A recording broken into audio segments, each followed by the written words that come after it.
So I don't know if you know that, but Pokémon is a famous franchise. It's so famous that it looks like it's just implemented in our fucking DNA at this point, as an effective natural survival strategy like fucking opposable thumbs. Anyway, I was doing a run the other day and having a blast of course, and I was thinking, why the hell do I still love this game? So I did some research, and what I found out is wild. Okay, maybe not wild, but it is interesting, I promise. So relax, grab something to eat, something to drink, and let me take you back in time. Alright, so a little kid wakes up, and you know what day it is. You know he has stuff to do. He rushes to the Christmas tree and does its very best to read. Because he knows the drill by now, he gotta find his name down there. I was 6 years old at the time, and I didn't know that what I was holding in my hands will stick with me for the rest of my life.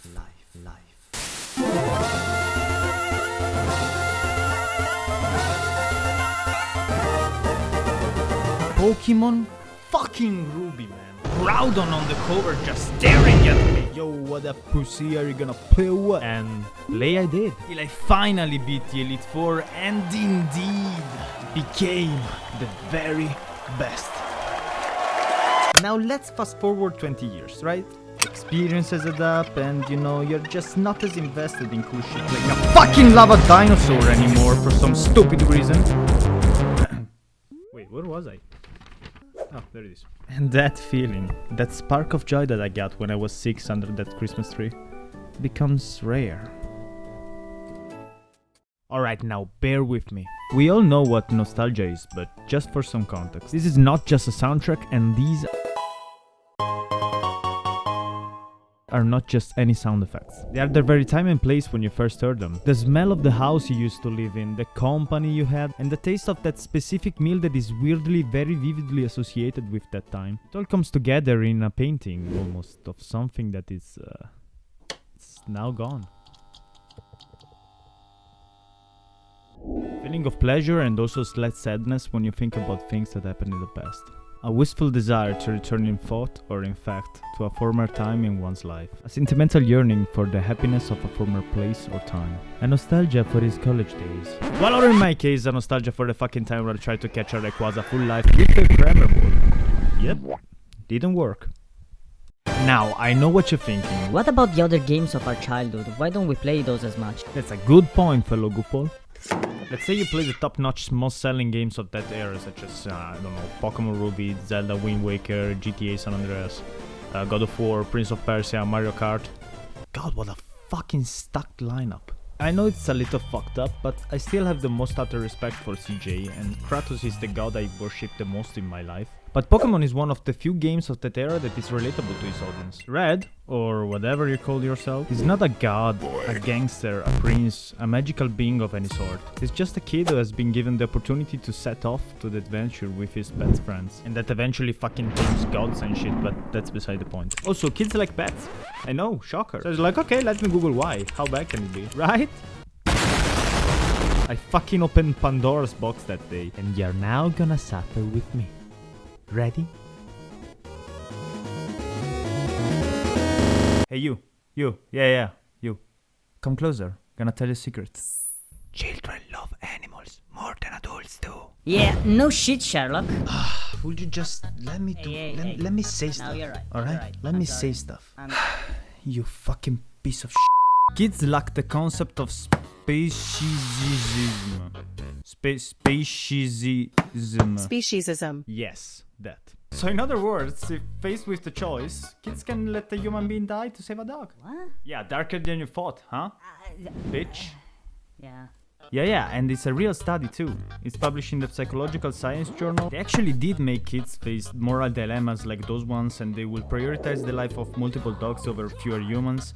Some valid one dog more than one human, and finally kids prioritize humans over pigs, but it was a close one. How did we get here? It's not over either. This is Patty Selly from Hamline University, and we are now gonna discuss a book. Yes, on YouTube.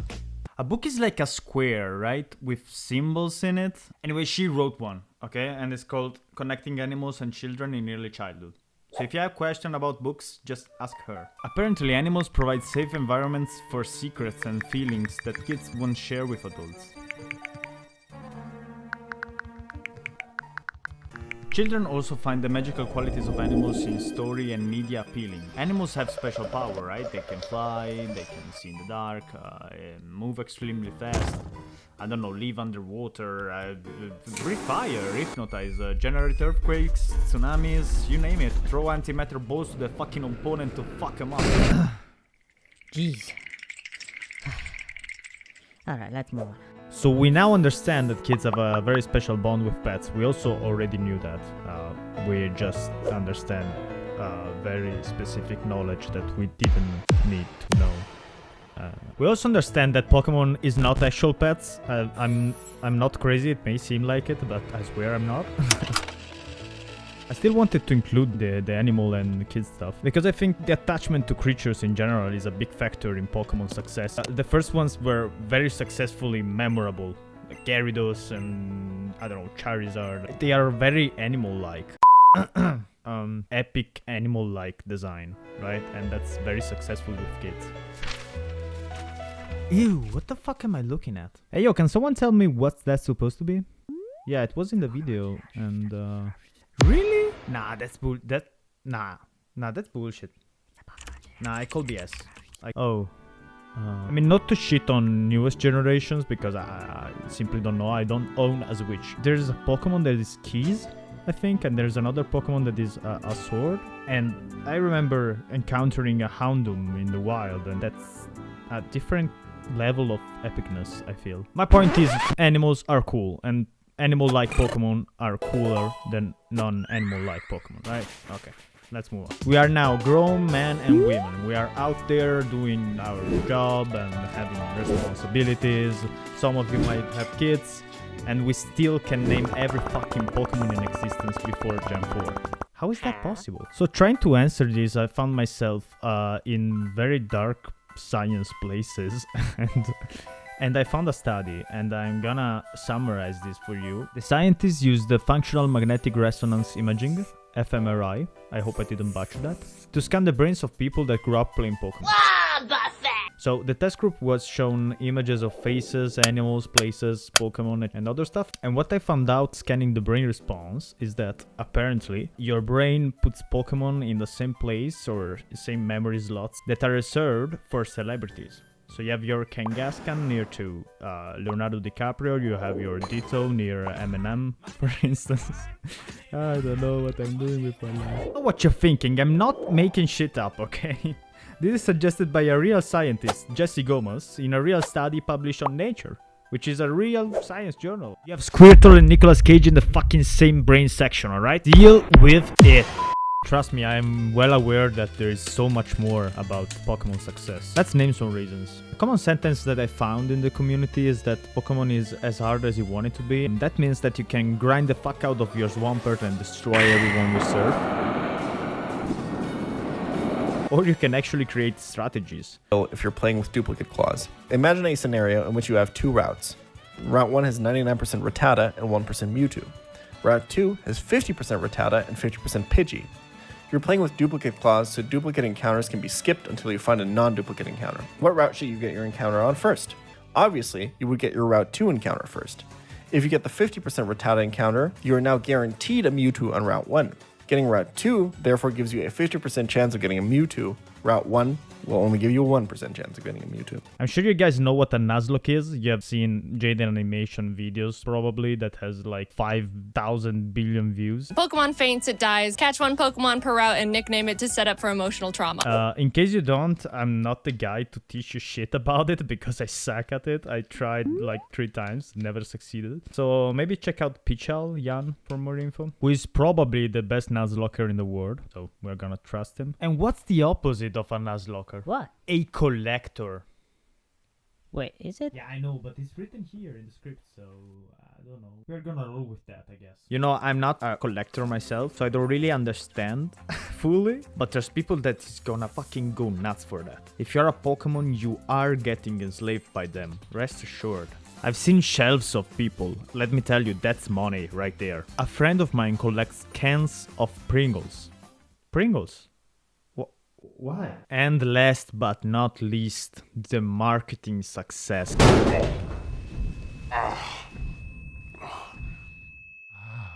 My dear friend, you stand on the brink of greatness. Imagine the wealth, the fame, the adoration. Take this step, push that button, and the world will be ours. So, what do you say? Well, that was weird. Wasn't this segment supposed to be about Pikachu? There we go.